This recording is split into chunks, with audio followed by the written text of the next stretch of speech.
Sveiki gyvi, jūsų dėmesiu dar vienas Balžeko teniso akademijos epizodas, kuris bus visiškai kitoks nei pirmieji 3. Dėl to, kad šalia manęs 2 jaunos merginos ir mes pakalbėsime apie tai, ką Balžeko akademija davė joms, nepaisant to, kad jos pačių didžiausių aukštumų tenise nepasiekė.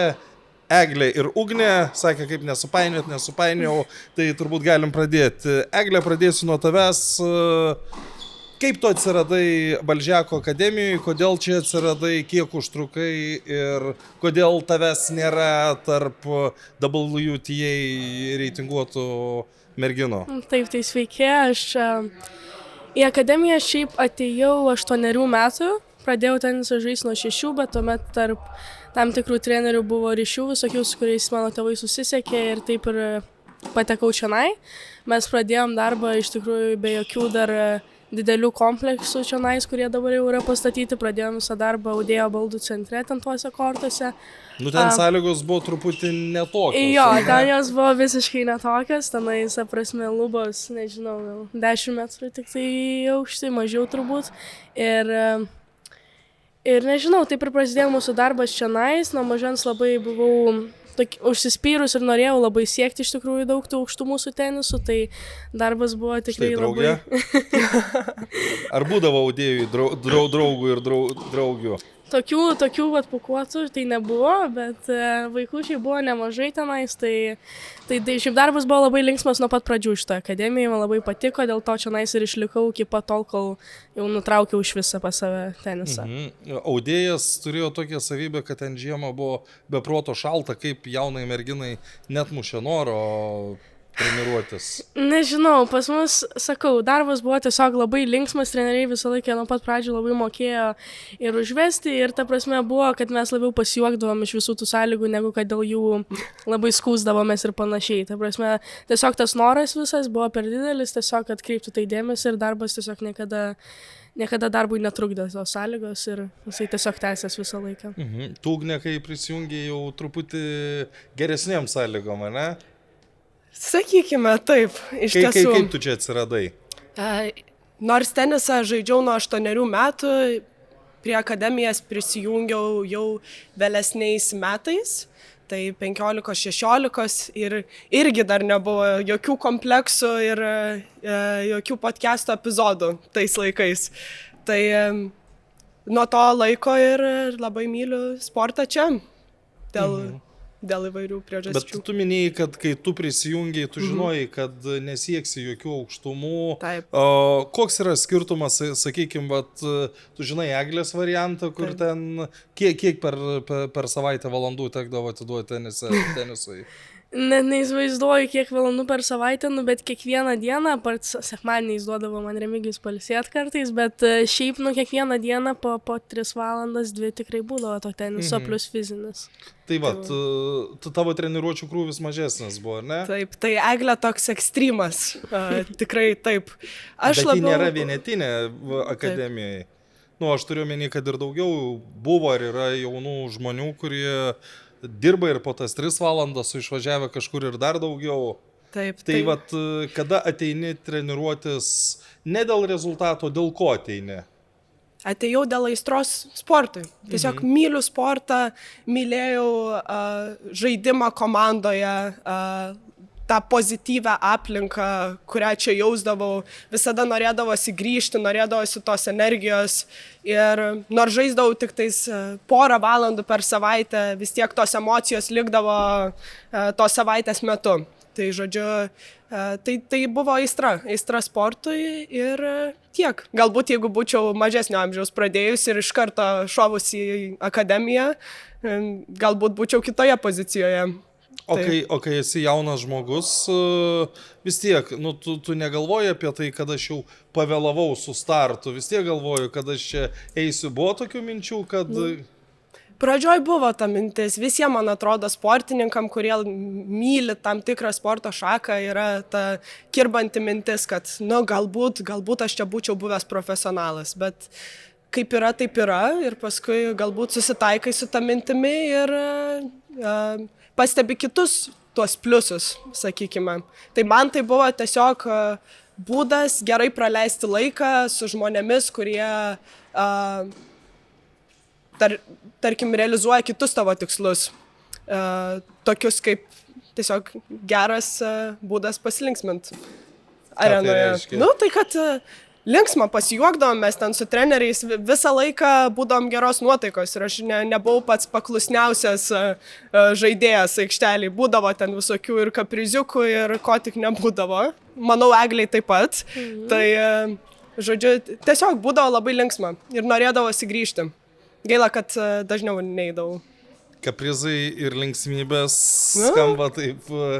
Turi būti balansas. Jo, ar liko ryšių, sakykime, su tavo kartos tais vaikais, kur jūs kartu treniruodavotės?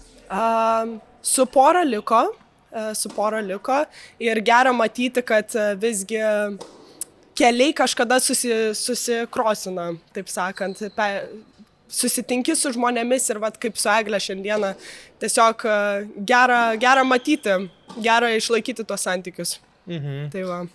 Pas tave, Egle, turbūt mažiau buvo tų komandos draugų, nes, kai ruošies profesionaliai, dažniausiai viena. Kiek tai keitė, sakykime, tuomet jaunos mergaitės tą psichologinę būseną?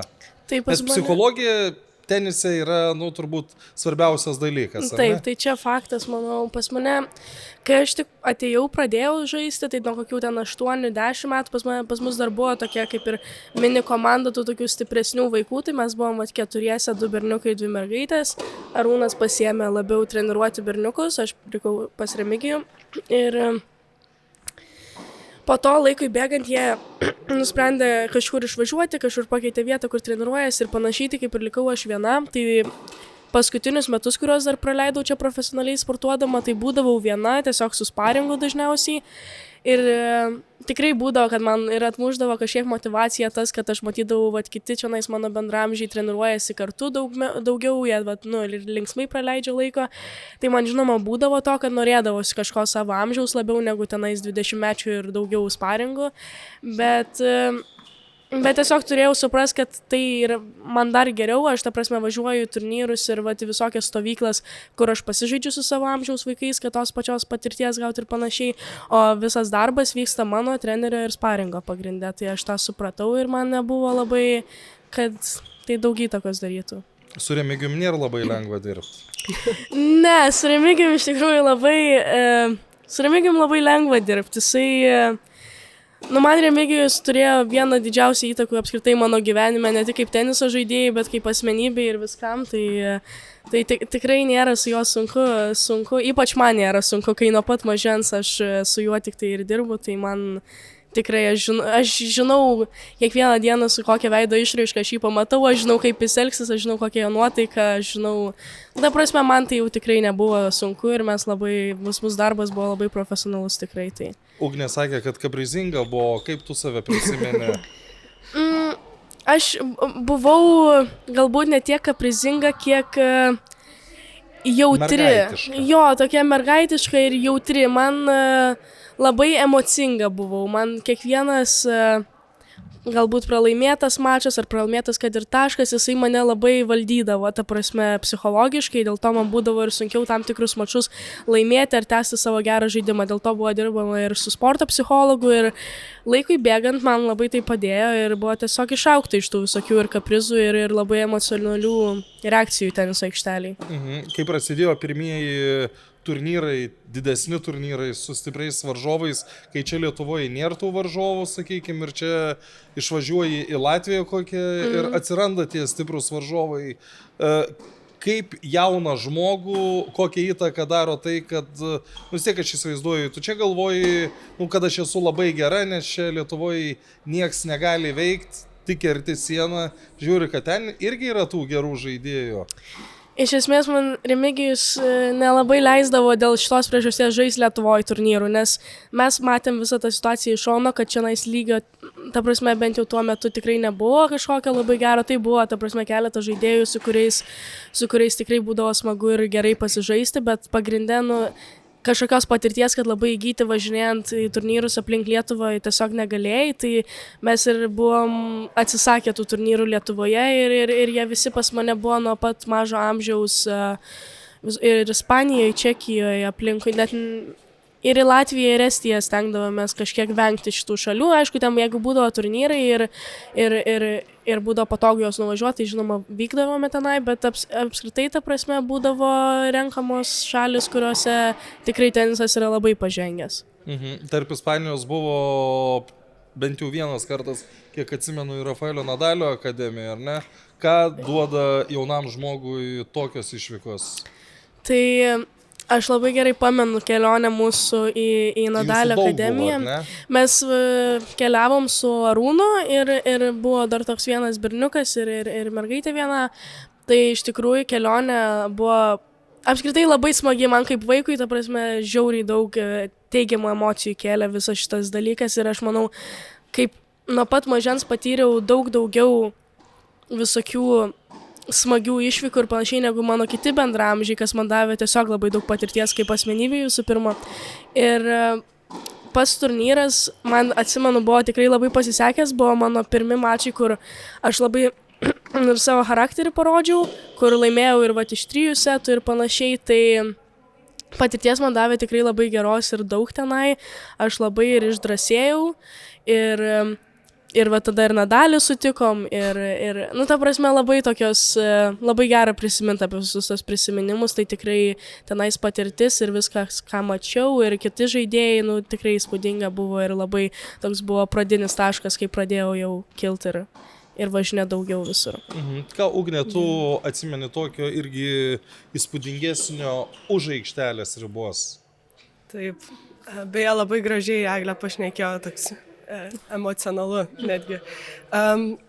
Galbūt už aikštelės ribos aš prisimenu galimybę, kurią gavau būtent akademijos dėka.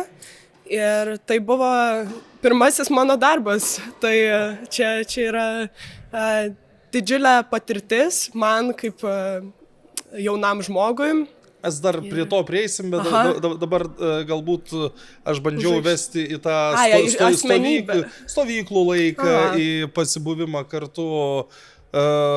Kokios tos stovyklos būdavo? Stovyklos, fainos, labai faina.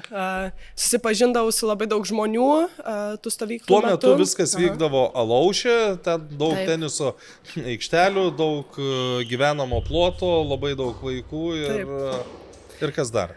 Tai buvau prisijungusi į stovyklą, labai patiko, sakau, man tas socialumo aspektas yra labai labai svarbus, todėl nes tu ne tik tobulėjai, ta prasme, sportinė prasme, bet ir tavo įgūdžiai tobulėja, tu augi kaip žmogus, tai galbūt tos stovyklos prisidėjo prie mano to, nežinau, socialumo. Dabar gailiuosi, galbūt reikėjo prie daugiau prisijungti. Tai va, toks paskatinimas. Niekada nereikia gailėtis to, ko nebuvo. Na, čia tokia labiau gal realizacija, kad tikrai atsimenu pirtyse labai daug laiko praleisdavom, maudydavomės ežere, ten ir skaniai labai maitindavomės. O ką, tu, Eglė, iš to laiko prisimeni? Pas mane netiek būdavo linksmybių tose stovyklose. Kitoks. Jo, mane Remigijus palikdavo ir jo, kai būdavo grupinės treniruotės, aš dažniausiai likdavau dar po jų kokiai valandai padirbėti, maudytis, nes su vaikais visais eidavau, su Remigijum, nes laikai nesutapdavo. Atsimenu, rytinės mankštas kiekvieną rytą visokius važiuodavom ir kadangi Alaušo pačiam tam komplekse yra tik tai žolės kortai, tai važiuodavom ir pačią Uteną ant grunto treniruotis tenais. Ta prasme, dabar prisiminus, ta prasme, aš labai labai pasilgau tų stovyklų. Iš tikrųjų atmosfera ir visos emocijos ir disciplina, manau, labiausiai apibūdintų mano tą praleistą laiką stovyklose, nes jinai tikrai turėdavo būti labai labai labai didelė ir labai tokia didelė koncentracija sportui būtent, bet visi tie linksmumai, kuriuos kuriuos gaudavai po treniruočių ir po visko labai atsipirkdavo ir būdavo toks labai geras balansas tarp visko. Tai man iš tikrųjų nuo Alaušos stovyklos vienas mėgstamiausių apskritai iš vaikystės prisiminimų ir labai gera apie tai visą laiką pagalvoti. Okay. Nu, Ugne, pirmas darbas, ne? Užsiminiai, pati sugalvojai ar ne? Pristatyk jį, ką tu čia darėjai? Ten toks buvo miksas, sakykime, labai ryškiai atsimenu tą dieną, tiesiog kai atėjau į treniruotę Arūno. Kiek tau metų buvo? 16, 17. Nu, tai jau, sakykime... Taip. Tai, žodžiu, atsimenu, atėjau į treniruotę su Arūnu ir irgi buvo viena iš tokių intensyvesnių treniruočių fiziškai. Ir Arūnas taip aš šnibždėjau, Ugne, gal paskui pasilik po treniruotės. Galvoju, gal prisidirbau kažką. Gerai, pasilikau ir tada ir prasidėjo, kad toks pasiūlymas, gal čia norėtum prisidėti prie, tarkime, to inventoriaus pardavinėjimo Dunlopo. Taip ir viskas prasidėjo ir nuo tos tokios mažesnės idėjos viskas išaugo į pardavimus renginiuose, paskui pardavimus per kitais būdais. Nu, bet atsimink, taip plačiau, pati pradžia vis tiek 16 metų, kur dar galvoj vėjų nemažai. Tai išgirdai idėją, iškart sakai, okei. Taip. Buvau tikrai... Žinojai, ko įmies ar ne? Ne, tikrai šitas ko neslėpsiu, visada buvau toks žmogus, kad tiesiog imsiu ir padarysiu, o paskui žiūrėsim, kas bus. Tiesiog tokia mano filosofija. Tai taip, tiesiog taip išgirdau idėją, mes su Arūnu ten greitai perbėgom per detalės, galbūt tas bus, galbūt anas. Nu, tai ir kas tas ir tas? Tai tas, galbūt čia reiks parduoti renginiuose prekes, galbūt čia reiks susitikti. Bet kas tos prekes? Taip, tai galbūt papasakosiu apie tą esminę idėją. Tai žodžiu, kad tiesiog Dunlopas, kartu su Dunlopu prekiavome įvairiais teniso equipmentu. Tai kas yra marškinėliai, kepurės, raketės, kuprinės. Ir mintis buvo tiesiog, kad žmonės akademijoje ar už jos ribų galėtų naudotis kokybiška apranga ir kokybiškomis teniso prekėmis. Bet aš priminsiu, kad tuo metu akademija dar, jinai augo, bet galbūt tame ir buvo visas iššūkis, kad, žodžiu, reikėjo ieškoti, kaip užmegzti ryšį su esamais klientais ir kaip paskui po truputį išaugti už to ribų. Tai pastebėjau čia, aišku, žiūrint į priekį jau to verslo eigoje, pastebėjau, kaip žmonės, esami klientai pradeda dalintis tą idėją ir žinutes su savo artimaisiais ir tas, žinot, snowball efektas, kai rutuliojasi ir po truputį auga. Tai čia galbūt tiek informacijos iš pradžios, tos idėjos pradžios ir kaip tai vystėsi. O kaip įsivaizduoju, jeigu reiktų dabar pradėti, būtų sunkiau ar tada buvo sunkiau? Ne, savaime aišku, kad tada, ką čia vaikui pasakysi, pradėk savo verslą. Tai irgi mes kartu, aišku, Arūnas buvo didžiulis mentorius, tai kartu su Arūnu mes susitikdavom, kars nuo karto aptardavom, kaip čia ką, Excelio lenteles patvarkydavom, atsimenu labai ryškiai. Tai jeigu būčiau buvusi viena, tai vėlgi būtų kitokia situacija. Bet Arūnas buvo toksai žmogus, kur tikrai pasiryžęs dirbti kartu. Tiesiog jaučiau labai daug tos tokios pasirūpinimo, palaikymo, pasirūpinimo. O iki ko tai išaugo? Taip, kada jau buvo, kada supratot, kad vertėjo to imtis? Tada, kai rezultatai pagerėjo. O jie geri buvo, ar ne? Na taip, iš ta prasme, lyginant su tuo, su kuo pradėjome, tie rezultatai bėgant laikui jie gerėjo. Žodžiu, pastebėjau, kad ir užsidirbi, kaip 17-metis pradėjai kažką jau ir užsidirbti. Ir, žodžiu, buvo laimingos visos šalis. Tai ir tiek ir partneriai Dunlopas, tiek ir Baldžekas. Tai, žodžiu, buvo dalelę laimės visiems. O dabar žiūrint iš dabartinio taško, kaip įsivaizduoji, kiek tave užaugino kaip žmogų, ta patirtis ir tas tuomet pasakymas taip? Na labai, sakyčiau, nuoširdžiai labai. Todėl nes 16, kiek dabar nepamenu, ar 17 metų priimti tokį iššūkį yra didelis žingsnis. Ir man atrodo, ta galimybė tiesiog pabandyti kažką naujo ir gauti praktinės patirties. Tai labai užaugino, nes mokykloje jos buvo limituotai, tos verslumo įgūdžių irgi, ta prasme, savaime suprantama, kad verslumo įgūdžiai ateina per praktiką, per kažkokį hands-on, tai to labai trūko. Ir tiesiog šita patirtis padėjo suprasti, ką reiškia iš tiesų prisiliesti prie tos apskaitos, prisiliesti prie rinkodaros, prie tokių plačių verslo terminų. Ir galbūt tai ir siečiau tai su mano sprendimu studijuoti verslą Olandijoje. Tu, Eglė, supranti, apie ką mes čia kalbam? Taip, dar suprantu, taip. Visiškai kita perspektyva. Kada tu profesionaliai ruošiais žaisti tenisą, kaip pavykdavo suderinti su mokslais visų pirma? Aš įsivaizduoju, kad nėra lengva. Ne, visiškai nebuvo man lengva. Man dar kol buvau progimnazijai pačioj, tai aš labai šiaip daug mokydavausi ir labai norėdavau gerai mokytis ir panašiai. Tavo geri pažymiai buvo? Jo, labai. Aš dar tada progimnaziją baigiau labai gerais pažymiais, tai tada man labai sunku nebuvo. Aišku, man ten būdavo, kad... Nes man iš tikrųjų ir supratingi mokytojai tada pasitaikė, man ir netiek jie pykdavo, kad praleisdavau jų pamokas, leisdavo atsiskaityti vėliau daugą.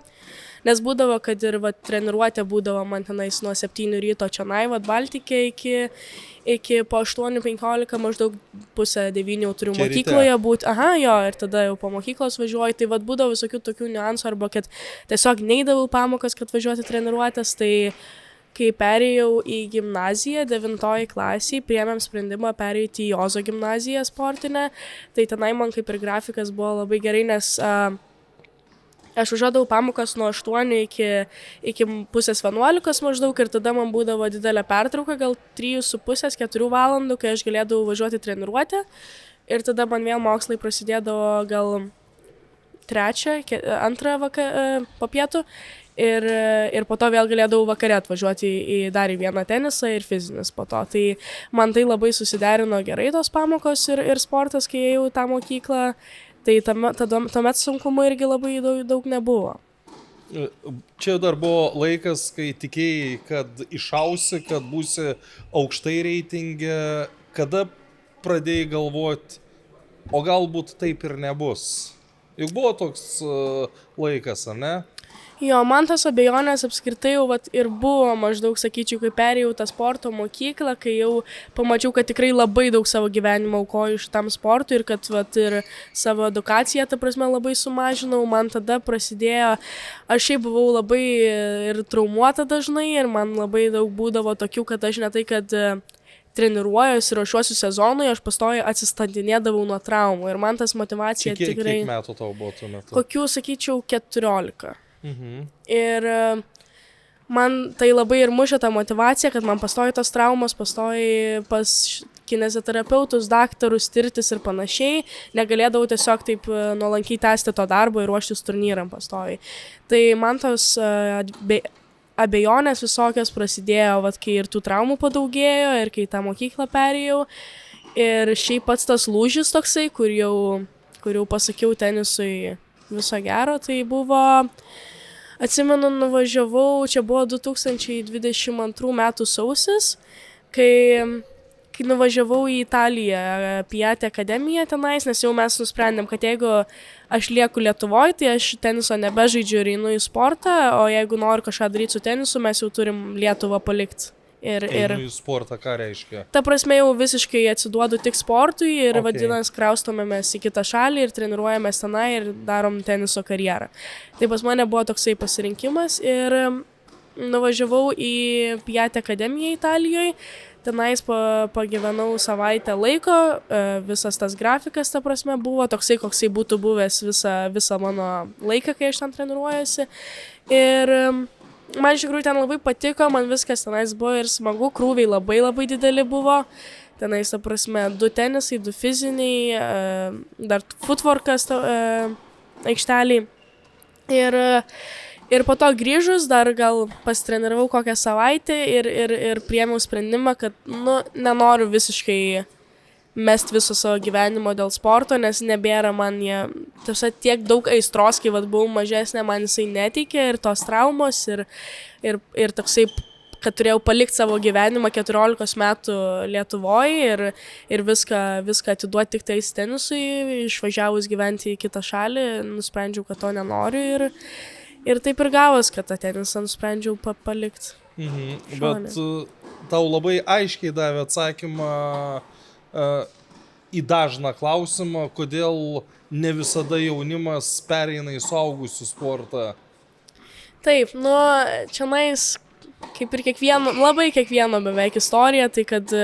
Nes patenka, aš dar atsimenu senais laikais, Remis man yra minėjęs, kada Richardas Berankis buvo ten 300, ir jis sako, tai pabandykit jūs pakilti iki tų 300, suprasit, kokią milžinišką atranką turėsit įveikti. Ir aš čia kalbu ne tik apie tenisą, apskritai apie bet kurį sportą, kad jaunas gali būti gabus iki negalėjimo, bet tas perėjimas yra sudėtingas žingsnis. Taip, jisai ir yra sunkiausias, dėl to labai labai daug žaidėjų ir atkrenta, ta prasme, būtent tam amžiui, kai kurie persilaužia ir jie daina iki to viso ir po to juos per televizorių ir žiūri, o kiti palūžta ir nusprendžia eiti kitais keliais, nes dabar aš irgi labai daug žaidėjų, ta prasme, žinau, kurios buvo, topinės žaidėjos mano amžiuje, o dabar jos pasirinkusios ar Amerikoje universitetus tiesiog, ar kažkur apskritai net nebežaidžia to teniso, o yra, kaip paimkim pavyzdį, Mira Andrejeva dabar, žaisdavau su ją dabar. Nebuvo kažkokia nei elitinė, nei topinė, nei... Jinai visą laiką buvo gera žaidėja ir labai užsispyrus ir tokia labai deganti tenisu, matęs pas ją, bet jinai labai smulkutė buvo, nieks labai kažko tenais nesitikėjo, tikrai, kaip dabar mes galim matyti per teliką, ten kokius rezultatus rodo. O prieš tai jinai labai neišsiskirdavo iš kitų, ta prasme, eilinė tokia rusė mergaitė buvo. Ar yra buvę momentų, kada gailėjai savo sprendimo? Iki šiol yra dienų, kai aš gailiuosi savo sprendimą. Aišku, labai įdomu visą laiką yra, kas būtų, jeigu būtų kažkas. Tai tikrai man būna tokių dar dvejonių, gal čia reikėjo pasilikti, gal dabar kaip fainai, kai, sakau, savo bendramžius pažiūriu, jie tenais jau topiniam lygyje, dar kažką, bet, aš pati suprantu, kad man tada taip atrodė geriausiai, galbūt taip ir, aš labai likimo apskritai tikiu, aš manau, kad viskas susiklosto taip, kaip turi susiklostyti ir aš tą ir padariau ir dabar tikrai labai, labai smagiai ir labai laimingai gyvenu ir už nieką netiduočiau tų savo teniso metų praleistų, nes manau, jie labai mane vis tiek suformavo kaip asmenybę ir aš labai nieko nesigailiu. Ugne, pagal tokį pat principą gyvenime gyveni, kad viskas turi būti taip, kaip turi būti. Taip, tikrai taip. Išskyrus tai, kad stovyklų paminėjau, tikrai būčiau prisijungus prie daugiau. Ar įsivaizduoji save, net jeigu atėjai žymiai vėliau, ar įsivaizduoji save tuo tokiu krūviu sportuojančią, ką Eglė pasakoja? Ne, nuoširdžiai tikrai ne, nes svarbi mano gyvenimo dalis visada buvo edukacija.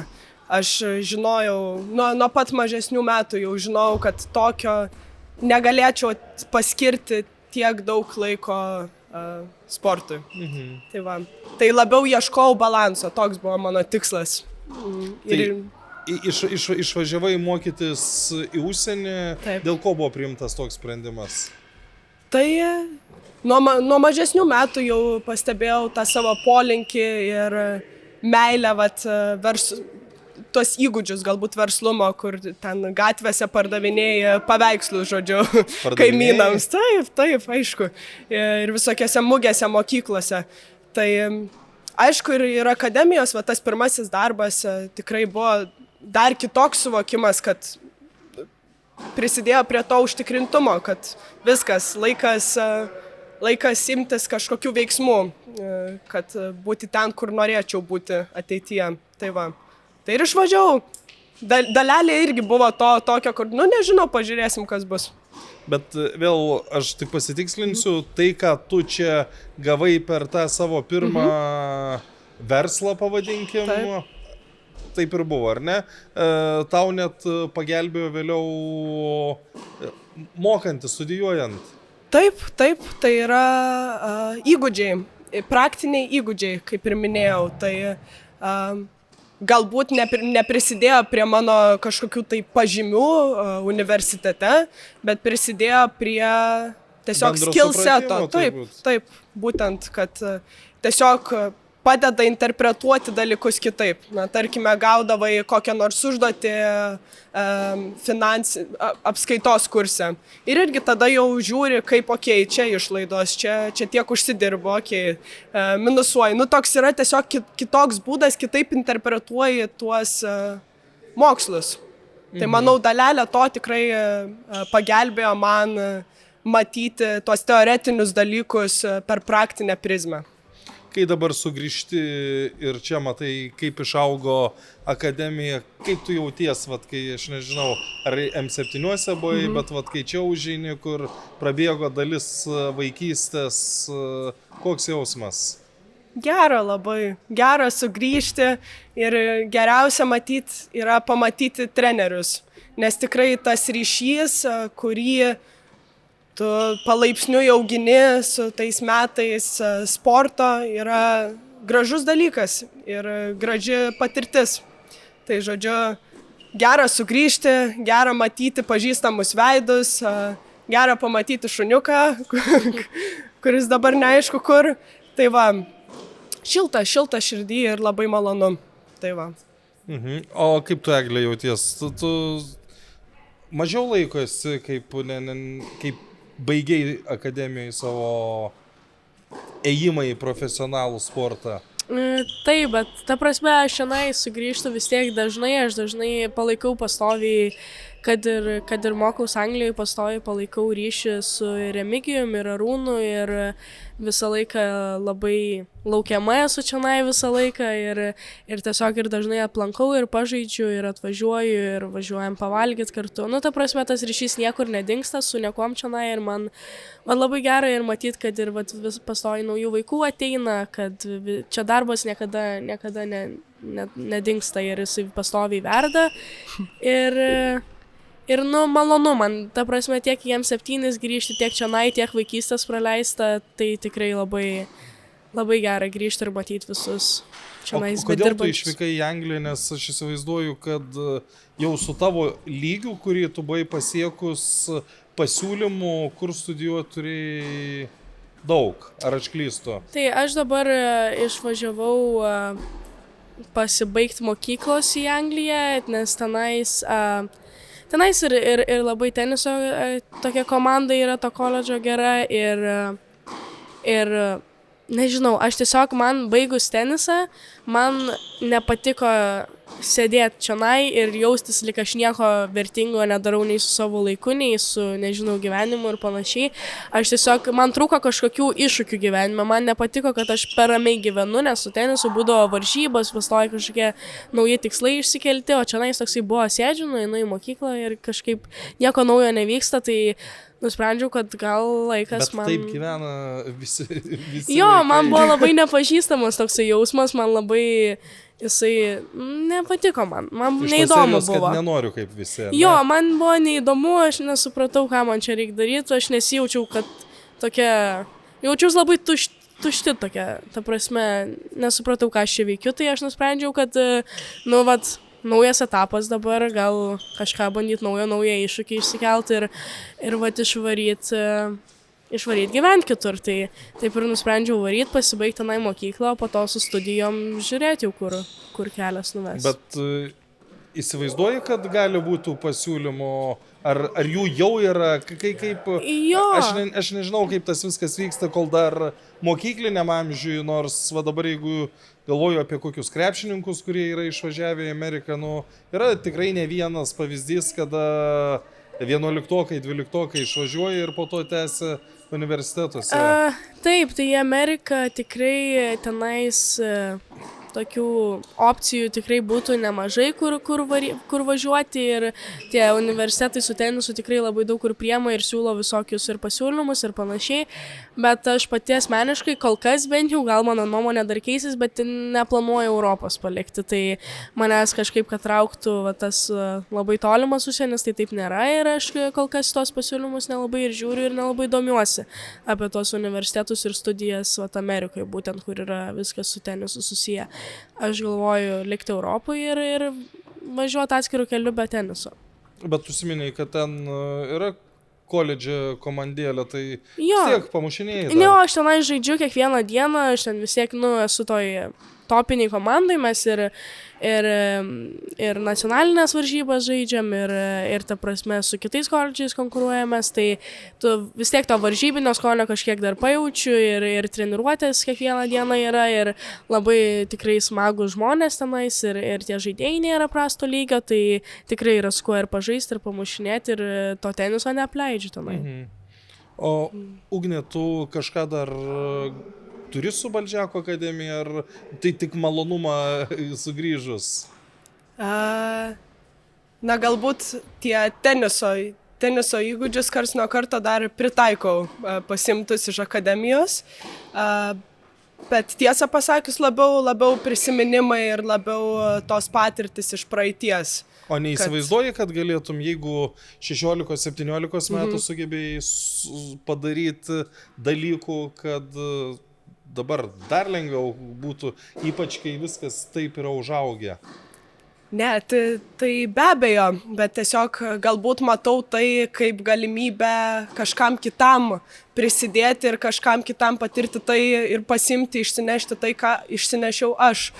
Tai žinot, Olandija yra kitas gyvenimas, jau kai baigiau universitetą prasideda darbai, kas irgi yra ne ką mažiau exciting, taip sakant, bet matyt labiau žiūriu į tai kaip į galimybę kažkam kitam gauti tai, ką galėjau pasimti aš.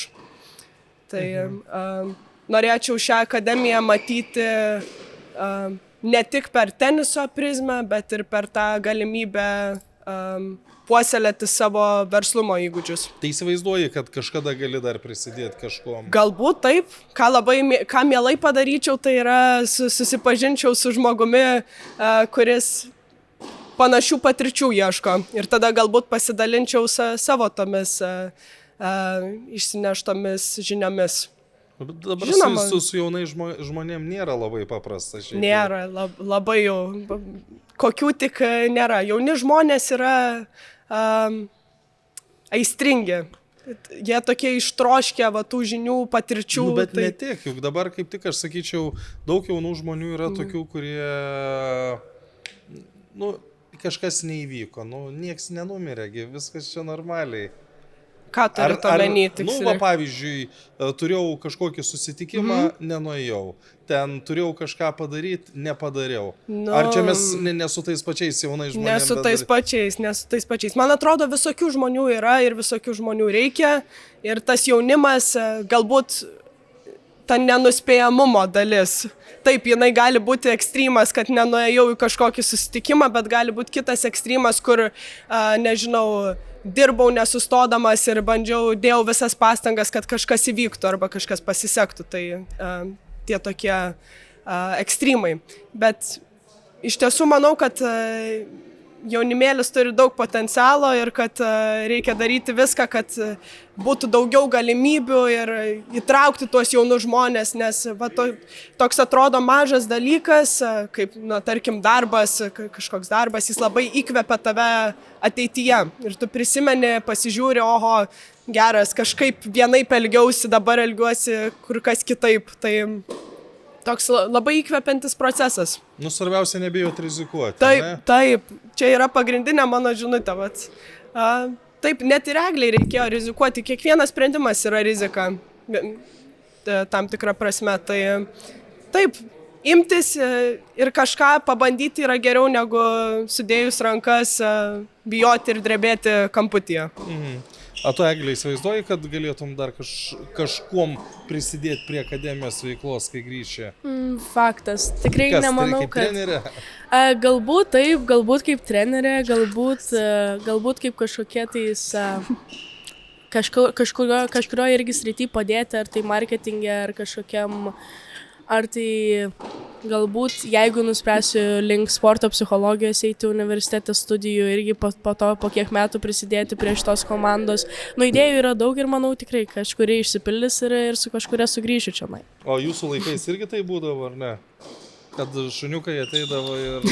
Būdavo mopsė pas mus tokia Arūno amžinatelis šuniukas, tai visą laiką būdavo vaikščiodavo irgi aplinkui. Okei. Einam į pabaigą, kadangi vis tiek tokia kalėdinė laida, kalėdinis epizodas, tai palinkėjimas tiek jauniems žmonėms, kurie siekia savo karjerų tenise, tiek tiems, kurie žino, kad nebus tenise, bet ateina gerai praleisti laiką ir nuo kompų šiek tiek pabėgti. Ir aišku, palinkėjimas treneriams. Taip. Kolektyvui. Nuo tavęs, Eglė. Taip, visiems linkėjimai nuo manęs ir nuo Ugnės, taip pat linksmų švenčių visiems ir gero laiko kartu. Bet aš dar norėjau tokį pasakyti, kad mėgautis procesu būtų galbūt mano toks palinkėjimas, nes vis tiek sunku tai kasdienybėje pasimiršti ir fokusuotis ties detalėmis, bet man atrodo, tas mėgavimasis sportu, mėgavimasis gyvenimo žaidimu, toksai būtų palinkėjimas. Ir gerų 24 metų. Jūs čia labiau jaudinotės ar mėgavotės? Man tai ramu buvo. Aš tai įsivažiavau. Tai ačiū Jums. Ačiū. Dėkui labai. Dėkui.